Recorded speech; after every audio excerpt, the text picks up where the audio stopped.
If you clicked on this, you're probably tired of guessing what's going wrong on your site. It sucks to spend hours in dashboards and reports and still miss what's really happening with your users. G2 ranked 78 heat maps, and one came out on top. It promises to reveal how users actually behave, the clicks, the scrolls, the rage, and of course, maybe a little bit of AI to help you along the way. In this video, I'll show you how it works, who's it for, and if it's really worth your time. Let's dive in.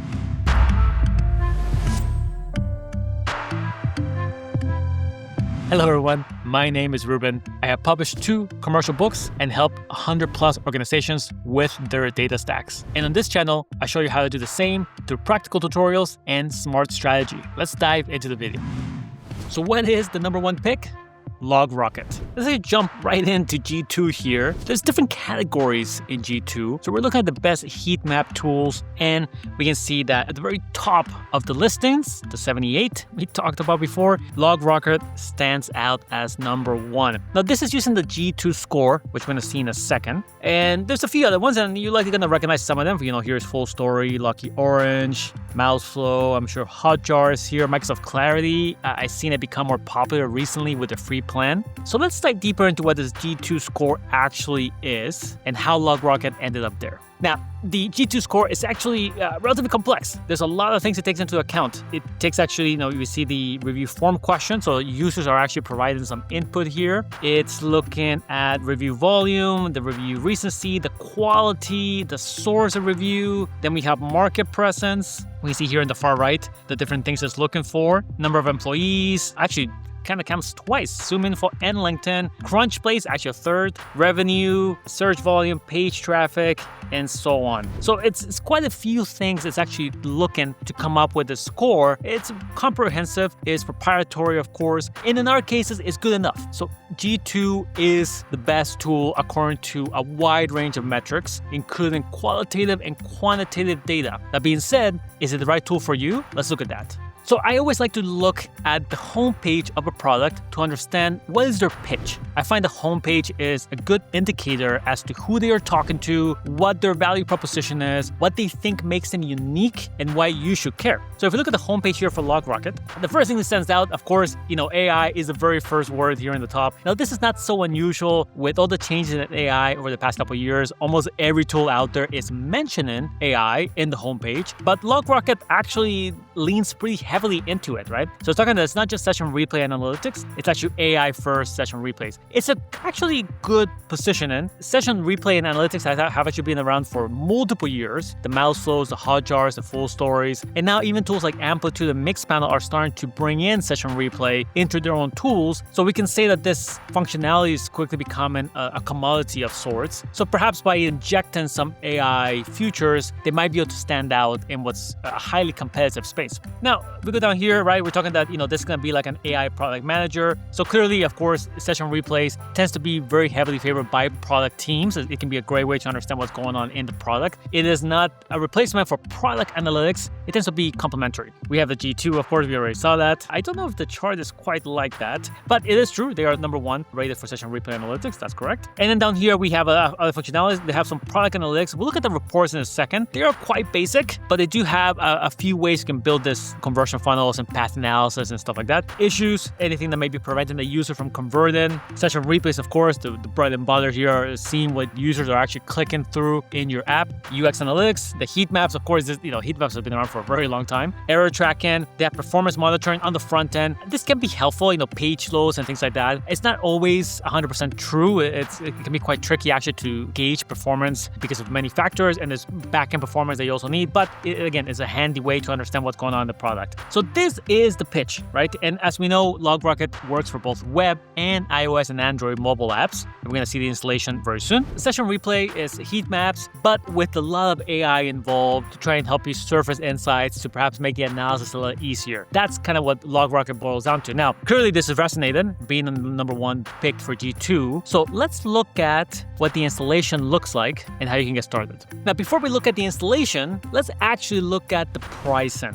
to understand what this costs, what are some of the things that will be available at some pricing levels and not others. So we have pricing, and as expected, there's a freemium growth plan here going on where you have a free plan, 1,000 sessions per month. This is pretty comparable with what I've seen in other tools offer, like Full Story and Hotjar and so on. 1 month data retention. This may actually turn out to be quite important if you want to be able to look back 3-6 months and see what's actually going on. And then we have some, JavaScript reporting, some product analytics get added, but let's actually look a little bit detail here to see what's there. Now, the core things will be here, the web replays, the mobile replays, the ability to search through things. The things that are not available would be more on the product analytics side. You can see that almost none of the actual product analytics reports would be here until you get to the professional level. And then some of the more advanced issue management, like rage clicks, which I find hilarious, like when people sort of get angry and then they click on something. The logic with rage clicks may be accurate depending on your app. You have to double check that. Nonetheless, this is not available until you get to the professional level. And then some of the AI functionality is now available until the professional level. One thing to note though is they do have core features that talk about AI. So there's some stuff that may be available and stuff that's not. And then of course, when you get to security, pretty classic stuff, SSO, role-based controls, all that kind of stuff is only at the highest level plans. That's standard. And then down here for usage, we get the number of seats, the user accounts you can add, the number of sessions. Typically, once you're at the professional level, you might be having custom numbers for session replays, and the data retention, all that being there. And of course, for service, the SLAs that you might get at higher pricing plans, and the type of support you might get as well. Now, the nice thing to know about this kind of tools is generally the setup is pretty straightforward. So you're less likely to run into tracking issues as you might if you do like an amplitude or a mix panel or like a segment.com, which, they're slightly different tools, but they tend to be more complex. The installation is straightforward. Let's look at that next. Now, we are here in the interface. We are going to come back and look at the dashboard and all that. I want to show you the setup. If you've done any kind of similar tools, then you're likely going to know that this is kind of like a copy and paste of a snippet and you're ready to go. Now, you do have an app ID here, and the app ID is typically what you use. You do have an API key, but the API key you only use in certain scenarios. If we look at the project setup, we'll see here that we have our, I already did this myself. It has about 2 weeks of data, but on the website, you have a script tag just like this. So this is just a JavaScript step tag like Google Analytics 4. You plug it in, data starts flowing in, very easy. Then on mobile, you have something similar, but of course the mobile app has to go through the approval process for the App Store, and then this can go live. But you have Android, iOS, React Native, Expo. They might be able to support other frameworks if they're out there, but I would guess that with the first 3 in particular, you're gonna have the majority of the frameworks out there. And then once you install that, you're ready to go. You can do a few extra steps like identifying users. This is an identify call, very common across this kind of tools. And typically when you identify, you're passing user properties, traits, people properties, they all kind of call them differently. In this case, you want to pass kind of user ID. Typically, this is the database backend user ID, so it is persistent.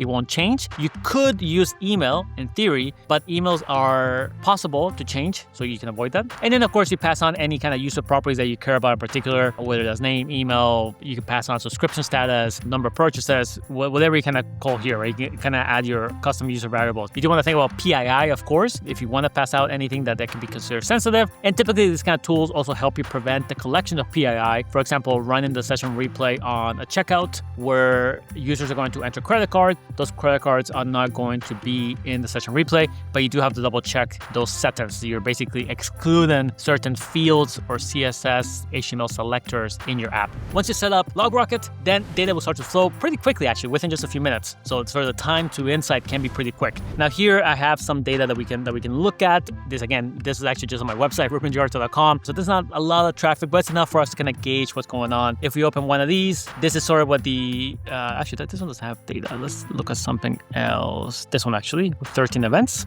We can see the website. You can see this is actually on mobile. The user is scrolling through. I always find it kind of interesting how the session replay is created, the logic behind it, because it's very fascinating to be able to just look at a user scroll through your website. Now you'll notice the interface feels more technical. This is kind of very similar to the developer tools on like a Chrome browser. That's kind of what stands out to me first, but it is understandable even if you're not technical. You can kind of see that they're firing an event called page view. In this case, they're scrolling through events, right? We have this page scroll events I set up. We have element clicks when they click on stuff, right? They click on the menu button. We have more scrolls, more page views. Looks like they went to my home page, or no, this is the contact page. And then we can kind of go back and forth and see through the different network calls that were made along the way, which kind of also helpful because you can see what's kind of being logged. Let's say at the JavaScript side, on the website side, I could see that if you're kind of a point of debugging things, you might say, hey, like this failed, what's going on? Is this affecting it? So it's quite handy. Historically, Session Replay has not shown all this technical information. It's always been more on here's what the user did and clicked on, and then from there get it. So I actually think this is quite cool. I can see how this can be helpful. We get some performance data, right? We were looking at before, how quickly the page load, the CPU usage. That's kind of interesting. Again, I would kind of need more data to see if the page load is correct, but we get a sense of it. And we see the entire sort of DOM view here as the user goes. Let's see what else we have. We have the playback. This is actually more of the typical Session Replay screen you might see in other tools where you have the playback and the different events in like a nice timeline. And we were just in developer tools. And then we have a heat map, which of course will be loaded on this page itself, on the contact page, and it will take into account other users. So not just this one single user, but any other users over some time. So we can kind of see where people are kind of clicking or not clicking based on that. We can inspect and kind of see a little bit more information about any element on the page that we want to dive into. Let's enable that. We can crop. I guess we can crop the session if we we can crop the session if we really wanted to. We can share this with our team so we get an individual link or send it to integration. It's kind of interesting. Let's see what we have here. So we'd like to be able to send this data to other tools, and of course we have support down here if there's any kind of issue and other things, and we can change the time is displayed. Of course all the data gets collected in UTC, and in my case, since I'm in the West Coast, it kind of gives me PST, but you could probably change that to whatever time zone you're in. So it's very handy, right? This is sort of the core value of the product, be able to see session replays within just a few minutes and understand what users are doing within your product. Now let's keep going here and seeing other things. So we do have issues. Now in my case, I only have one issue, but there is an issue here with this sort of network error that happened to one user, and you can dive a little bit into that. Feedback we don't have. This is just an ability to collect NPS or other surveys. Dashboards would just be able to summarize some of the things that we're looking at. Again, I don't have any dashboards here. Now let's look at the product analytics. I'm always curious about this. So we do have a few different charts here, like a time series, a table, a conversion funnel. We can actually just add them here. They're generally easy to create. If we look at a conversion funnel, if we say just by URLs, we gotta take the home page and then have another page that's called MarTech. And then down here, it creates a funnel. This is last day. It's one we do last month. Actually, let's do last week instead. And we get some users. We get a drop off from step 1 to step 2. We could then do some group buys. Let's say group buy by device, web by desktop. And we have a few other options here. Browser. It's not working for me. UTMs.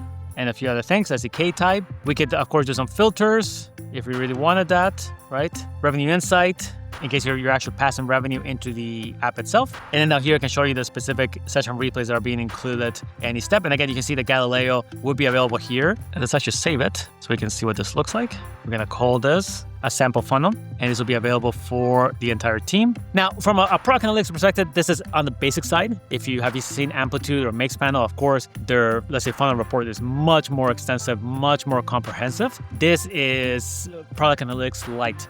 But if this is all you had alongside the session replay, this might be okay, actually. Not every team can actually make the most of the advanced product analytics features other tools have. So this might be just enough to get started here. Let's try to generate this insights. I'm kind of curious what it will say. We've kind of seen this functionality in other tools. You let the AI go through the data, and it'll come back probably with some kind of bullet point or something and tell you that X% of users did something and then Y did something else. This may be helpful. I would imagine that it sort of varies dependent on how much data you have, how clear the data structure is. If you have something that's quite standard, let's say like an e-commerce checkout funnel, you're probably gonna get more value out of it because there's some sort of model for that to understand this is an e-commerce site. Users are gonna view products, add them to carts, start the checkout, enter the credit card, and make a purchase. If you have something that's not standard, maybe you're a B2B app and people have to request demos and a bunch of other stuff, then it's gonna be less useful. Now we're gonna see, it's probably gonna take a couple minutes to go through the data. We'll come back in a second and see what this looked like.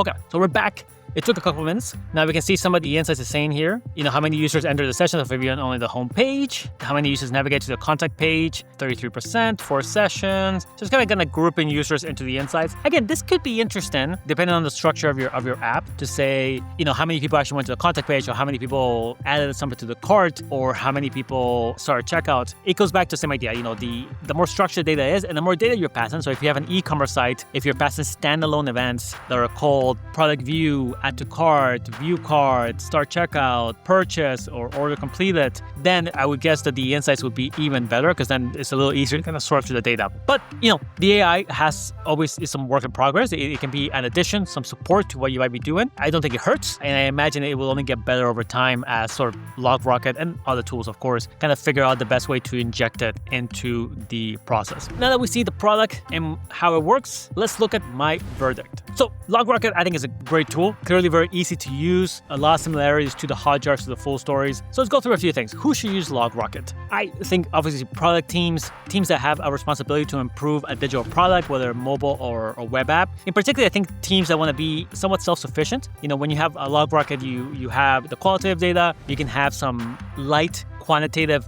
numbers through the product analytics reports we saw. And this may actually be just enough to be able to improve what you have. I can even think like an e-commerce store that, we can think about like the product analytics are not that complex compared to, let's say, a financial app that has a bunch of quirks and limitations. Something like this can be fantastic. You may not even need like an amplitude or mix model. The product analytics may be just good enough to improve what you care about. Now, of course, any team out there that has a much more complex setup and much more complex app, maybe they have multi-apps, so they're either web, iOS, and Android. They're across 3 different apps, and they have lots of things going on, lots of different funnels and lots of testing. The product analytics in particular, I think, might be more on the weaker side. The session replays and the heat maps and all that, I think, will be fantastic nonetheless. So that will always be a use case. You might just have to pair LogRocket with something else. Keep that in mind. Now, I really like the interface. I think the AI can be helpful, and I imagine it would just get more useful as you have even more data. Overall, I found the product pretty easy to use. For someone who didn't know much about it, I went in within a few minutes. I sort of got a flow of what was there, how things worked, where you found data. I quite like those network tools, I will say, the more technical behind the scenes of the session replay, which I think is quite handy to be able to see the different things load in. If I saw an issue in a session replay,